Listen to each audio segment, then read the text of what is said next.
एक ऐसा बच्चा जिसने अपने बाप दादा को मजदूरी करते देखा, खुद का भविष्य भी उसी में सोच रखा था। एक ऐसा बच्चा जिसकी माँ और दादी माँ ने अपने सारे जेवर उस बच्चे की पढ़ाई के लिए गिरवी रख दिए। लड़का इस कदर टूटा था कि फर्स्ट ईयर में ही फेल हो गया। लोगों की तानों के कारण उसके मन में ये डर बैठ गया कि वो इससे अच्छा तो एक चपरासी की पोस्ट ले लेता तो सही रहता। रोते हुए घर वालों को फोन किया, घर वालों से कहा कि अब।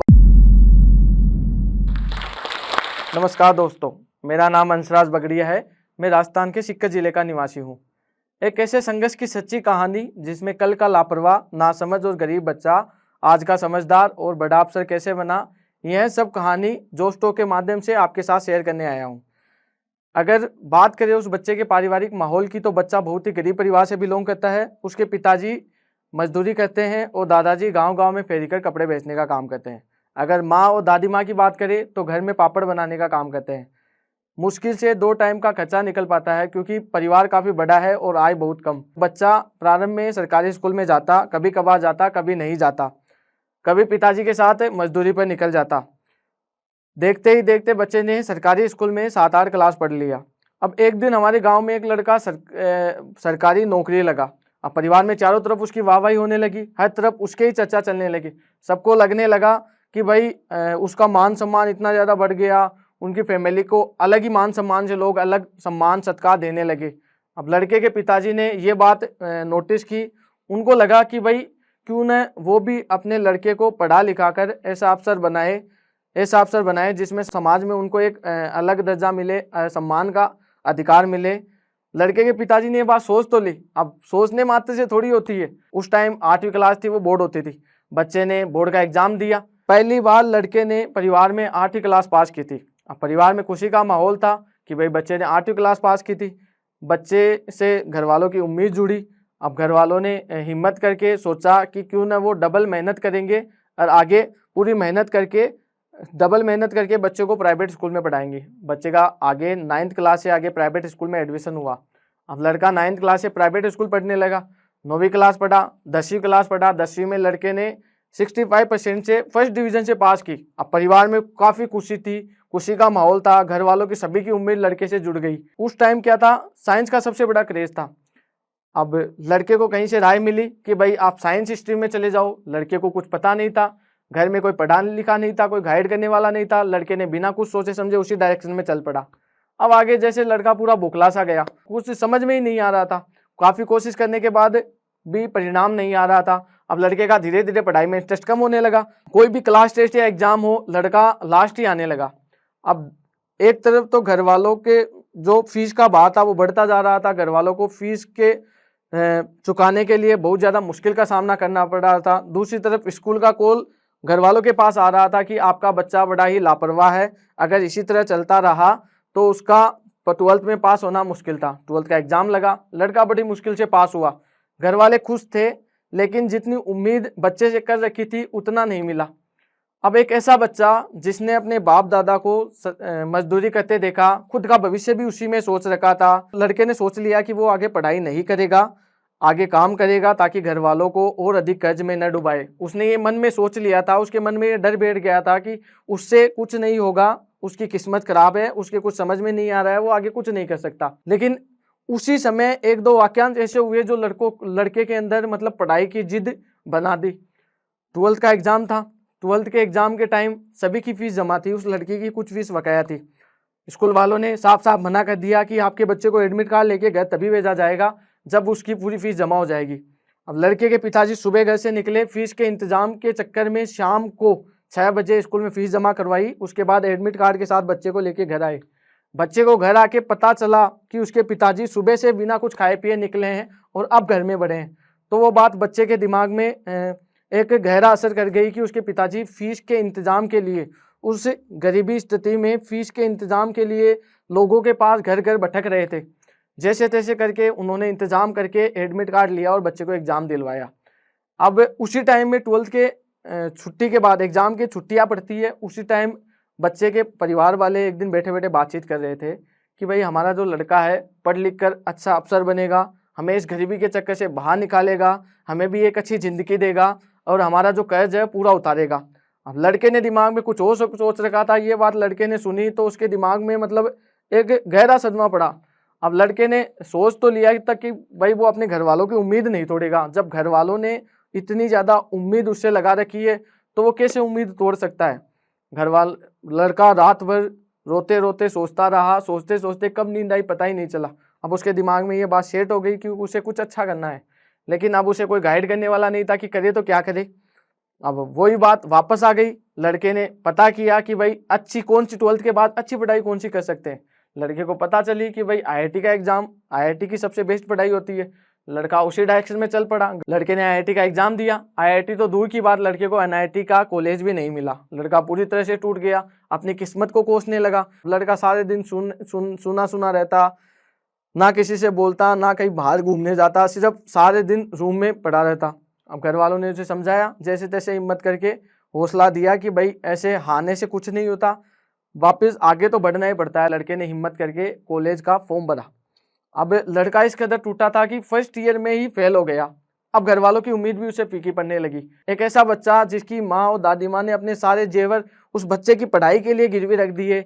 एक ऐसा बच्चा जिसके दादा और पिताजी ने मजदूरी कर अपनी सारी जो मजदूरी थी, अपना कठोर परिश्रम कर उस बच्चे की पढ़ाई पर लगा रहे थे, वो बच्चा हार कैसे मान सकता था।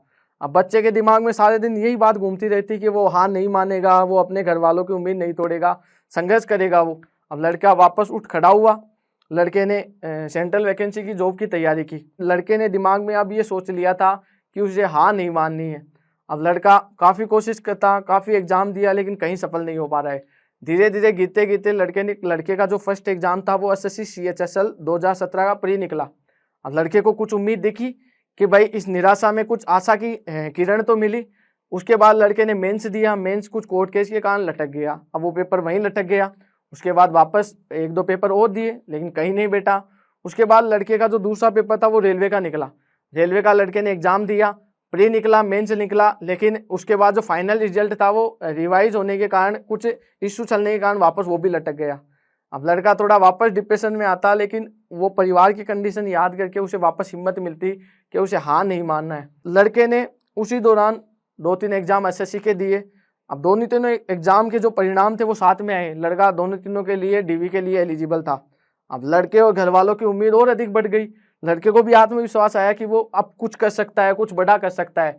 कल तक ऐसा लड़का जिसे ये नहीं पता था कि 10th के बाद 12th के बाद किस डायरेक्शन में जाए, क्या चुने, जो लोग बता रहे थे उसी डायरेक्शन में चल रहा था। खुद की कोई डायरेक्शन नहीं थी, खुद का कोई एम नहीं था। आज वो लड़का खुद का एम सेट कर लिया।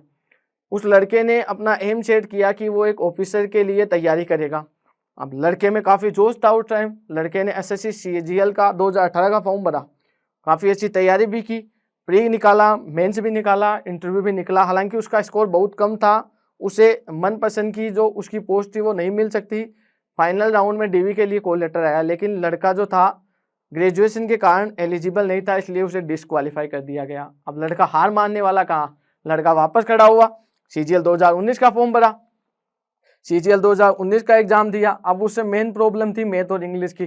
सबसे ज़्यादा संघर्ष उसे मैथ और इंग्लिश में करना पड़ रहा था। अब लड़के ने नई रणनीति बनाई, अपनी जो कमियां थी वो कमियों को पहचाना, मॉक टेस्ट से नई रणनीति बनाना स्टार्ट किया, खुद का एनालिसिस करना स्टार्ट किया, मॉक टेस्ट से जो कमी उसके सामने आ रही थी उस कमियों पर काम करना स्टार्ट किया। इंग्लिश के लिए हर 10-15 दिन से रणनीति बनाता ताकि स्कोर जो मैनेज कर सके। इसी तरह लड़का प्रिपरेशन में पूरी ईमानदारी से लगा रहा। अंत में CGL का प्री दिया, अच्छे नंबरों से क्लियर हुआ, मेंस दिया, वो भी क्लियर हुआ, इंटरव्यू भी अच्छे नंबरों से क्लियर हुआ। लास्ट में लड़के को और घर वाले को ये उम्मीद थी कि भाई लड़के का स्कोर अच्छा है तो अच्छी पोस्ट मिल जाएगी। लेकिन अब सबको यही लग रहा था कि भाई लड़के को, परिवार वाले को, कि भाई अब थोड़ा डिप्रेशन है वो कम होगा।